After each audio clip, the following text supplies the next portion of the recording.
a science word for wood chewing? Is it just wood cutting? Yeah.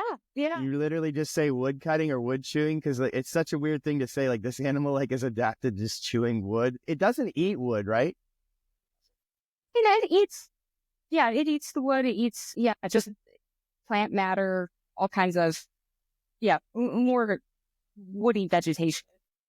Beavers eat woody vegetation too. And are they omnivorous or completely or herbivores? Herbivores. They're totally herbivores too. Wow. With those big jaws, you feel like, and they live in the water, you think they'd want to like bite a turtle or something. Wouldn't want to get in the way of them still, but yeah. When I was, as you were talking about the beaver and its like adaptability and it's surviving this semi-aquatic dam building lineage, I'm picturing, the end of the beginning of the Cenozoic. So that the dinosaurs go extinct at the KT boundary, then we're into the Cenozoic, and that's like 65 million years ago. We start to shift into an icy, colder world. In the dinosaurs era, in the Jurassic, Triassic, and Cretaceous, it's considered more of a greenhouse world. So there's very little ice. I'm imagining little to no ice. I'm imagining maybe there's more dry land environments in that world. I know beavers aren't back in that world, but when we transition into the Eocene and Miocene, it's still a warmer world and it's getting colder. And so more ice is developing on the poles, and that's leading to like these environments. Like you imagine, you talk about them, that the beaver habitat is strongly influenced by precipitation seasonality, isothermality, and mean annual temperature. So you need wet, cooler environments for a semi-aquatic animal to build dams in running water. If it's like a dry inland continental environment, that's tunneling is going to be a lot better of an adaptation. So my feeling is this adaptation to modifying running water is perfectly in line with the moving into an icier world in the late Pleistocene or during the Pleistocene in general, last like 2.5 million years. So what do you think about that? I think you might be, no, we lost Kelly. Hopefully she comes back on. I'm thinking of a new hypothesis, and I don't know if anyone's thought of it. I wanted to run it by you, but it seems to make sense that shifting to a colder Earth, that shift to this cooler world would have led to more environments that were wet and that provided running water for this beaver to adapt to that environment and, construct dams to modify it for its own liking. Does that make sense to you as a paleontologist? Has anyone talked about that as one of the reasons why the semi-aquatic line succeeded over the burrowing line? Oh, that is an interesting point for sure. Mm. Within the Cenozoic, there's so much climatic shifts that are happening. From a lot more warm, closed environments to drying out and opening, especially within the Miocene, and then getting to these cold snaps within the later Pliocene, and then of course the Pleistocene. There definitely could be a lot more with all those climatic changes, and that certainly could have impacted the amount of water, because that was one of the things that I found in my niche modeling research that I did. Mm-hmm. The different climatic variables. So it was looking at like precipitation and temperature changes, all these different factors. And one of the biggest factors I found was precipitation seasonality. So the difference that you're seeing between like significantly wet and dry environments. So, that certainly could have been playing a lot, especially, just a lot more precipitation present, a lot more available vegetation adapted for that. So that certainly could be a play.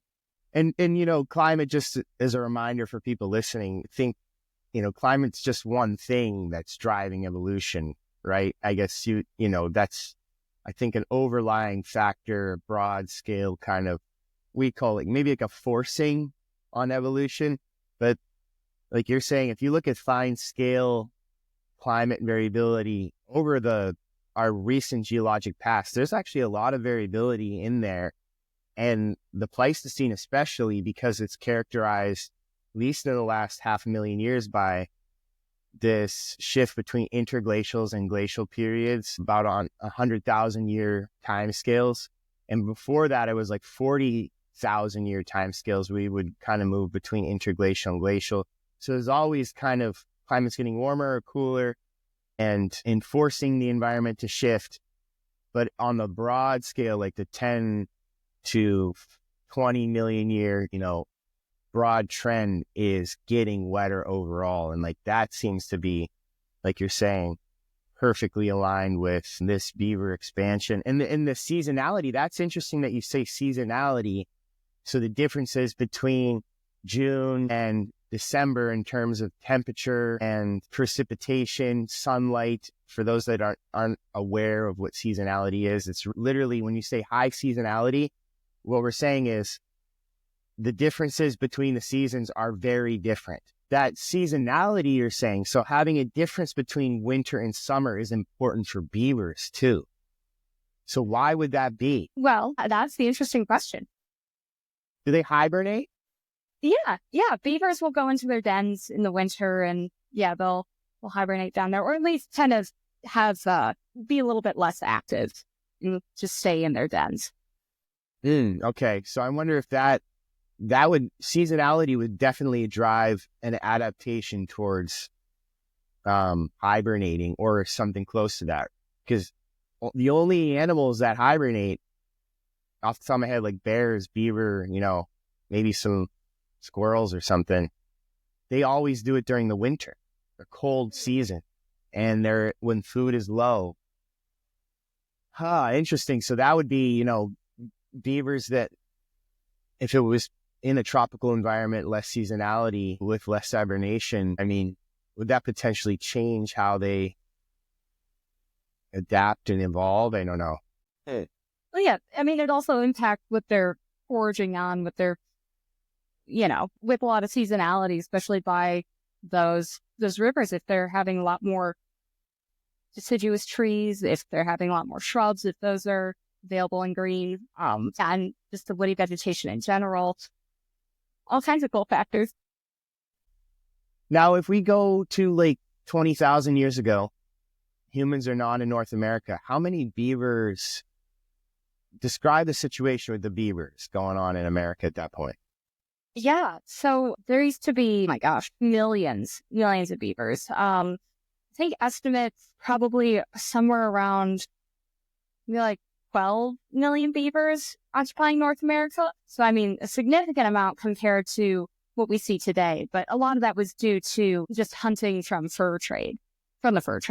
So because of that, that really decimated the populations of beavers that we see today. But yeah, back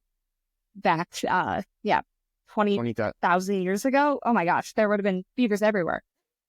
Would there have been any giant beavers? I'm picturing, I know the size of the North American beaver. And I know, but there wasn't like a giant one. Like, like sloths had like a giant sloth, and like armadillos had like a giant armadillo. Was there anything like a giant beaver? And the closest thing to that would be Castoroides. That would be kind of the giant beaver. And so that was also one of the semi-aquatic beavers, but that's not one that's directly related to castor. It's just closer related. And so that one, probably some of the largest ones of Castoroides would have gotten to the size of maybe a black bear. Really? So, and yeah. When did they live? So they were around in the Pleistocene. They were around in the Pleistocene too. Okay. And in North America? Yeah. Yeah, you tend to find them, I know a lot by the Great Lakes region, kind of up there. Yeah, we had giant beavers. Oh my gosh. I mean, this is completely brand new news to me now. I'm trying to picture a black bear sized beaver, is what you're saying? Like probably maybe a smaller black bear? Yeah, probably a smaller one. But that's still, and then how, would, just like rough guess, that's like 2, 3, 4 times the size of a modern beaver, Yeah. something like that. Something like What that. would you say? Yeah.